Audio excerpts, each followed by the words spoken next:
Hello and welcome everyone. Our today's topic of discussion is actually a very nice poem written by William Wordsworth, and the name of the poem is The Solitary Reaper. Now I shall tell you about the title of the poem and the poet and the poem as well. But before that, let us get a bit of the background of the poet so that it will be little easier for us to understand the poem. The poem The Solitary Reaper was written by William Wordsworth, who was one of the greatest nature poets that ever lived. He had a great poetic imagination, and his observations of nature were accurate and first hand. This poem, as it is written by William Wordsworth, naturally then it becomes a romantic poet. Now you might be thinking, what does romantic poem, the word mean and all that? Romantic, the term, has a very specific connotation in literature. Primarily, there are five poets, those who are associated with the romantic movement in literature, and they are Wordsworth, Coleridge, Byron, Shelley, and Keats. Now, along with that, there is another name which is to be mentioned over there in this list, and he is William Blake. He was actually a early romantic poet.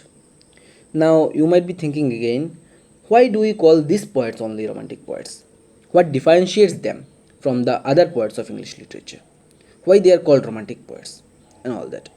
Now, they are called romantic poets because they started a new form of writing poetry. They broke out the traditional way of writing that was practiced before them. They adopted a different style of writing and different way of writing. In their poems, if you go through, you will find that the contents of the poem are very imaginative, impractical, love for beauty and nature, nostalgia, love for all things. Now, the poems of this sort of poets are very imaginative in nature. A lot of imagination is applied in the content. It contains a very impractical ideas, very impractical views about things. You will find love for nature and beauty as well used in the poem. You will find that the elements of nostalgia and love for old things are also there. So romantic poems are basically defined by these elements. So when we read or analyze this sort of poems, try to find out or locate this sort of things or characteristics or features in the poems. Along with that, the language of the poem will be very simple, that shall be closely related to real life.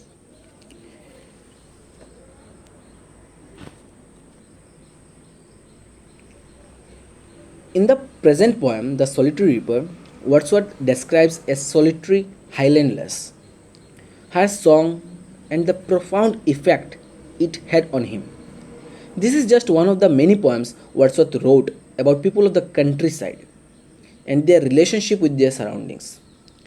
It is one of Wordsworth's finest lyrics. Now, the title of the poem, that is The Solitary Reaper, as it is written by William Wordsworth, you might be thinking, what does the term solitary mean over here? Solitary is the word is actually used to refer something that is existing very alone. Okay, and reaper, the term is used for a person who is cutting or harvesting crops. So basically, this title is used over here to refer to a girl who is cutting the crops being alone in the field. This poem was actually written in the year 1800, 1800, 1805. Okay, 1805, and was published in the year 1807. So without making any delay, let's get into the poem.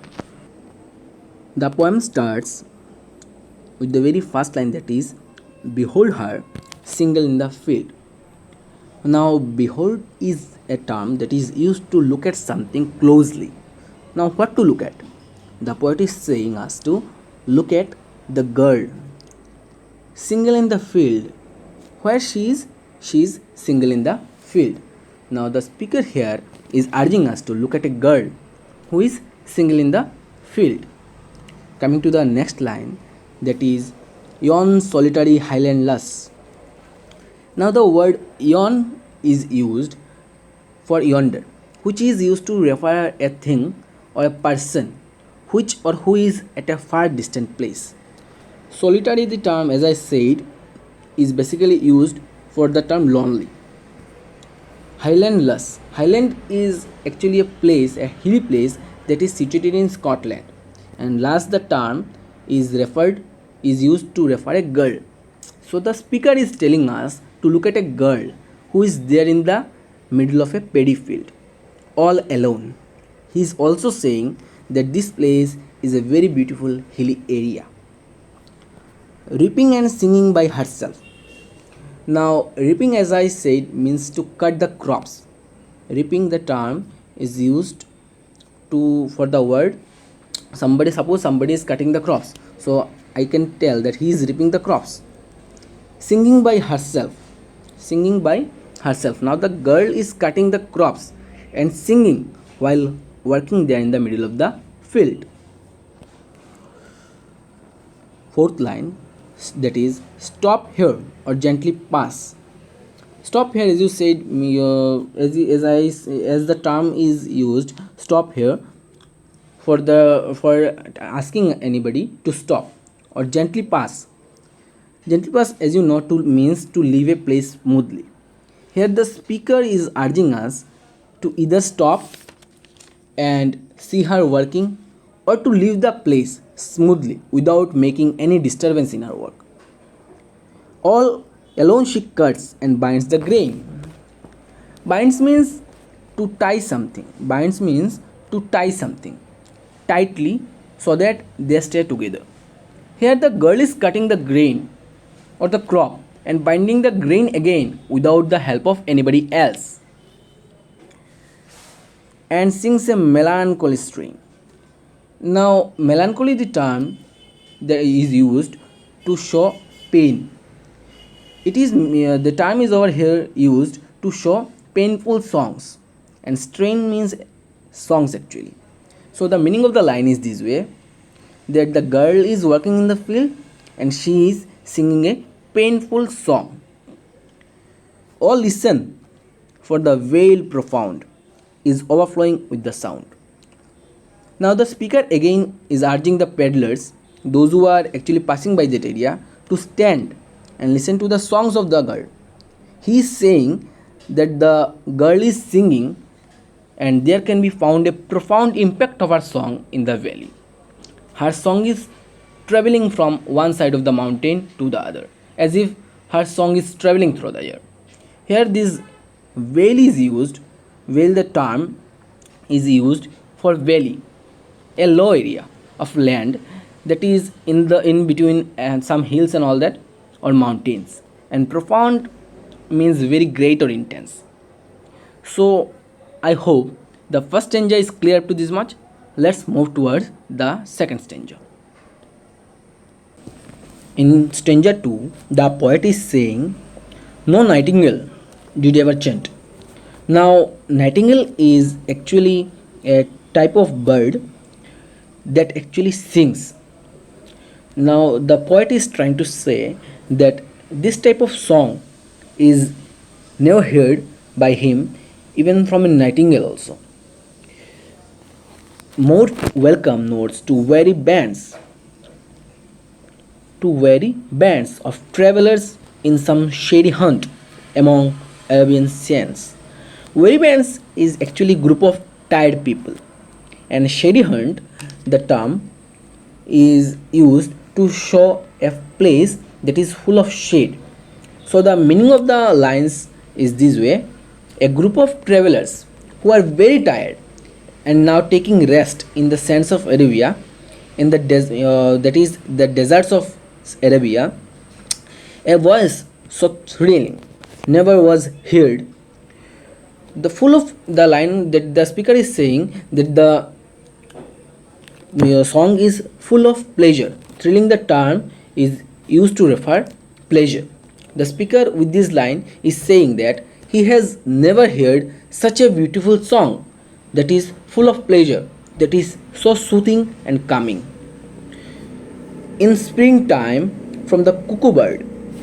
Now, cuckoo is actually a type of songbird, just like a nightingale. And meaning of the line is this way, that just like the songs of cuckoo bird, which sings in the season of spring, and season of spring, the poet has never heard such kind of song ever, breaking the silence of the seas among the farthest Hebrides. Now, the poet is trying to say that he has never heard such a beautiful song even from a cuckoo bird or from a nightingale also. The song that is, and but in the last line he is trying to say, last two lines he is trying to say that the song that is sung by the cuckoo bird can break the silence of the seas. He is saying that the songs of the cuckoo bird can break the silence of the seas, but he has never heard such a beautiful song from a nightingale or a cuckoo bird also, meaning that the girl is singing very very nicely. And Hebrides, the term is this is actually island in Scotland. Coming to the third stanza, the poet is saying, "Will no one tell me what she sings?" Here the speaker is asking a question, that is, will not anyone tell me what this girl is singing over there in the field? Perhaps the plaintive numbers flow. Now, the plaintive, the word means sad songs, songs of sorrow. The girl might be singing sad songs for old, unhappy, far off things and battles long ago. Maybe the girl is singing about things which are right now too old, or she may be singing about an unhappy moment, or maybe she is singing about the incidents of a fierce battle that was fought on the land, familiar matters of today. Or is it some more humble familiar matters of today? Or maybe she is singing a very normal song. Maybe she is singing singing out the topics which those who deal with normal day-to-day life, some natural sorrow, loss or pain that has been and maybe again. Here again the speaker is making assumptions and saying that maybe the girl is singing about some natural calamities, maybe about some natural loss or pain that has already happened, or maybe that can happen again. In the fourth stanza, the speaker is saying, whatever the theme, the maiden song, as if her song could have no ending. Now, maiden, the term, means young girl. The speaker is saying that whatever be the theme of the young girl's song, it seems as if it has no ending. I saw her singing at her work and over the sickle bending. The speaker over here says that he saw her while she was working in the field and was cutting the crops with the help of a sickle. Sickle is actually an instrument that is used for cutting the crops. I listened motionless and still. Motionless and still. The speaker then says that he listened to the song standing over there without making any movement. He stood over there calmly. Not a single sound was produced by him. And as I mounted up the hill, the music in my heart I bore. Long after it was heard no more. Lastly, the speaker is saying that after hearing the song of the girl, he mounted up the hills, he climbed up the hills. He was coming back from the place and was thinking that he cannot hear the song again. But along with that, there was a thought going on in his mind, and the thought was that he shall keep the touch and memory of this song in his mind forever. So, with this, the explanation of the poem is over here. Coming to the central idea of the poem, the solitary reaper, is actually based on some beautiful experiences that gives us lifelong pleasure. In the poem The Solitary Reaper, the poet William Wordsworth describes the power and magic of a girl's song. He compares it with the song of a nightingale and that of a cuckoo also. So I hope you have enjoyed the poem. If you have any kind of suggestion or query regarding this poem, you can write it in the comment box. We shall meet in any other video. Till then, stay happy, stay safe, keep smiling.